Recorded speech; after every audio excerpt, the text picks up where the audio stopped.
jalqabarratti hangafoota oduu. Tajaajiloonni ministeera haqaan kennaman waraqaa eenyummaa diijitaalaa qofaan akka ta'u qophiin taasifamaa jira jedhame. Mootummaan biyyattii akkaan hin seenne dhorkee qabeenya koo fudhachuuf qophaa'aa jira lidatu ayyaalatu dubbate. Naannoo Gambeellaatti dhibee koleeraa mudateen lubbuun namoota 9 darbee jechuun dhagame. Obaasanjoon dhimmoonni furmaata hin arganne waliigaltee Pirootooriyaa miidhuu hin qaban jedhan. Piroojeektiin 2025 wixinee sanada Jibuutii fi Somaaliin eeruun Tiraampiif dhiyaate. Assalaamu alaikum warahmatullahi wabarakatuhu. Daawwattootaa fi dhaggeeffattoota chaanal yuutuubii Ardii Miidiyaa Neetworkiin oduu keenya bal'innaaf qabannee har'aaf jennetti ceenaan wajjin tura. Tajaajiloonni ministeera haqaan kennaman waraqaa eenyummaa diijitaalaa qofaan akka ta'u qophiin taasifamaa jira jedhame. Tajaajiloonni ministeera haqaan kennaman hunda waraqaa eenyummaa diijitaalaa qofaan akka ta'u qophiin taasifamaa jiraachuu ministeerichi beeksise. Ministeerri deetaa ministeera haqaa Balaayihuun Yirgaa waraqaa eenyummaan diijitaalaa labsii lakkoofsa 1284 beekamtii kan argate waan ta'eef tajaajiloonni waajjiraalee ministeerichaa eenyummeessaa diijitaalaa qofaan akka kennaman ibsaniiru. Kanaafis sadarkaa ministeeraa fi dhaabbilee itti waamamtootatti qophiin godhamaa jiraachuu dubbataniiru.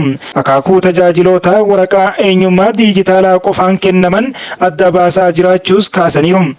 Bara kana tajaajila waraqaa eenyummaa abukaarotaa kennuu fi haaromsuu waraqaa eenyummeessaa diijitaalaa qofaan akka ta'uuf qophii irra kan jiru yoo ta'u ragaaleen hundaa guutumaan guututti gara diijitaalaatti jijjiirraa akka jiru eeruu isaanii FBC irraa odeeffanne. Oduu itti aanutti yoo ceenu mootummaan biyyattii akkaan hin seenne dhorkee qabeenya koo fudhachuuf qophaa'aa jira lidatu ayyaalootu dubbate. Tibbana Ameerikaa irraa daandii xayyaaraa Itiyoophiyaatiin imalli gara Itiyoophiyaa taasisuuf ture imbaasii Itiyoophiyaatiin dhorkamuu kan dubbatan namni siyaasaa obbo Lidatu Ayyaalaw mootummaan qabeenya isaanii dhuunfachuuf qophaa'aa jiraachuu himate. Obbo Lidatuun xalayaa dhaabbilee mirga namoomaa idil addunyaa fi ergamtoota dippiloomaasii fi barreessaniin nama biyya hin qabne ta'utti akka jiran ibsuun mootummaan qabeenya koo kan ani umrii koo guutuu ifaajee argadhee fudhachuuf qophaa'aa jiraachuun natti himameera jedhan. Naannoo Gambeellaatti dhibee koleeraa mudateen lubbuun namoota 9 darbe. Naannoo Gambeellaa godina saba Nuweerii aanaalee Akooboo Watuu Wantuwaa Makwaayii fi Laaree keessatti weerarri dhibee koleeraa mudateen lubbuun namoota 9 darbuu fi namoonni 136 qabamuu biiroon fayyaa naannichaa beeksise. Hoogganaan biiroo fayyaa naannichaa Dr. Abeel Asaffaa ibsa gaazexeessitootaaf kennaniin dhibeen kun kanaan dura biyya ollaa naannichaa Suudaan Kibbaa keessatti mudachuusaa yaadachiisuun yeroo ammaa aanaalee naannichaa 4 keessatti mudachuu ibsan. Namoota dhibee kanaan qabaman 136 keessaa lubbuun namoota 9 yoo darbu namoonni 31 yaalarra kan jiran namoonni 96 ammoo dhibee kanarraa bayyanatanii mana isaaniitti deebi'u hoogganichi eeraniiru. Aanaalee 4 dhibeen kun jirutti garee ogeeyyii fayyaa erguun qorichaaf meeshaalee yaalaa geessuu akka danda'ame akeekaniiru. Obaasanjoon dhimmoonni furmaata hin arganne waliigaltee Pirootooriyaa miidhuu hin qaban jedhan. Pirezidaantiin Naayijeeriyaa duraanii fi haala mijeessaa waliigaltee Pirootooriyaa ta'anii Olusegun Obasanjoo dhimmoonni furmaata hin arganne adeemsa waliigaltee kana miidhuu akka hin qabnee fi hojii irraa oolmaa isaa duubatti deebisuu akka hin qabne hubachiisaniiru. Marii gamtaan Afrikaa dhimma waliigaltee kana irratti Guraandhala 16 geggeesse irratti haasawa isaa taasisaniin dhimma hidhattoota deebisanii ijaaruu fi naannolee falmisiisaa ta'an dabalatee dhimmoonni furmaata hin arganne of eeggannoodhaan ilaalamuu akka qabanii fi adeemsa nagaa duubatti deebisuu hin qaban jechuun hubachiisan. Piroojeektiin 2025 akka lakkoofsa Awurooppaatti wixinee sanada Jibuutii fi Somaaliilaandii eeruun Tiraampiif dhiyaate. Doonaald Tiraamp barsiisaa imaammata hordofuu jedhan imaammata siyaasaa tusi beekaa jedhu dooni wixinee piroojeektii qopheessan. Wixineen sadarkaa aangoo pirezidaantichaa guddisuun warreen siyaasa konsarvaatiivii jedhamu hordofan leellisa. Tiraamp yeroo duula filannoo isaaniitti piroojeektii 2025 irra deddeebiin kan didan yoo ta'u, sanadni kun yaada fiixee tokko leellisuu qaba jedhamee qeeqama. Haa ta'u malee warri sanada piroojeektii 2025 barreessan hedduun isaanii bulchiinsa Tiraampii keessatti bakka ijootti muudaman. Kana malees ajajni pirezidaantii Tiraampii baasan wixinee sanadichaa waan hordofee fakkaata. Mul'anni piroojeektii 2025 kan Tiraampii waggoota afran dhufan akkamitti biyyattii bulchuu akka danda'an agarsiisuu kunooti kan armaan gadii kanaan kaa'amee jira.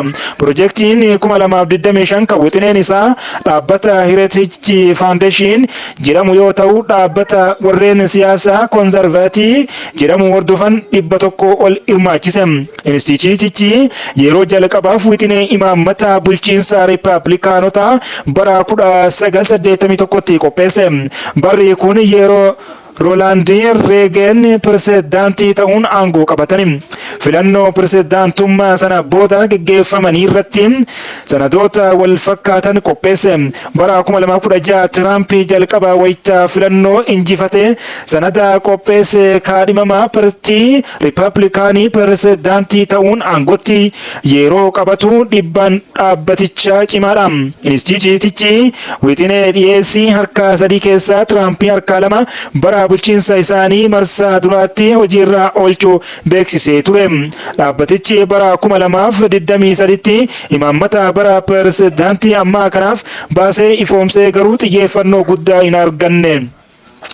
Garuu duula filannoo Ameerikaa hordofuun piroojeektii 2025 falmisiisaa ta'ee Dimookiraatonni piroojeektii 2025 dhaabuuf garee hojii hundeessuun alatti waa'ee sochii faawundeeshinii odeeffannoo keessoo sassaabuuf lakkoofsa bilbilaa eeruun ittiin kennamu qopheessanii turani. Iqraa sagantaa eebba barattootaa fi simannaa ramadaanaa geggeesse.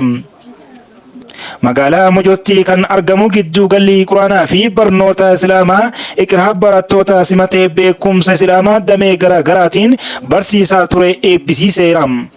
Waltajjichaan sirna eebba barattootatiin cinatti simannaan ramadaanaa sagantaan dawaas geggeeffameera. Ustaaz Saayidii Kaasawuun mana kiraa keessatti tokko jedhee barattoota simatee barsiisaa kan eegale. Giddu galli kun yeroo ammaa giddu gala mataa isaa ijaarachuun barattoota bakkoota garaa garaa irraa simatee keessatti barsiisaa jira. Ustaaz Saayidii waltajjii hardhaa irratti haasaa taasisaniin barnoota Islaamaa Iqraa akka magaalaa Mojotti mana barnootaa Islaamaa isa jalqabaa ta'uu isaanii giddu gala kana caalatti jabeessuun akkasumas manneen barnoota Islaamaa biroo ijaaruun barnooticha hawaasaan ga'uu keessatti hawaasni musliimaa itti gaafatamummaa isaa baachuu qaba jedhan. Madrasichatti haadholii Qur'aanaa xumuranii hardhaa eebbifamanii fi abbootii mana isaaniitiin badhaasni kan kennameef yoo ta'u, taatee addaa sagantichaas ta'eera. Dabalataanis sirnichaan qaamolee barattoonnii fi manni barnootichaa akkas gaaniif tumsa taasisaniif badhaasni galateeffannaa gumaachameeraa fi ulamaa'onni, ustaazonnii fi keessummoonni bakkoota garaagaraa irraa waamichi taasifameef akkasumas hawaasni musliimaa hedduun saganticha irratti argamaniiru.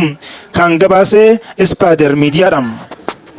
Daawwattootaa fi dhaggeeffattoota Ardii Miidiyaa Neetwoorkii oduun keenya kaardhaa filannee qindeeffannee kana fakkaata. Warri haarawaa gara Ardii Miidiyaa Neetwoorkii dhuftan sabiskiraayib gochuudhaan maatii keenya ta'a. Akkasumas akka namoota hedduu bira qaqqabuuf laayik sheer gochuu irraa of hin qusatinaa.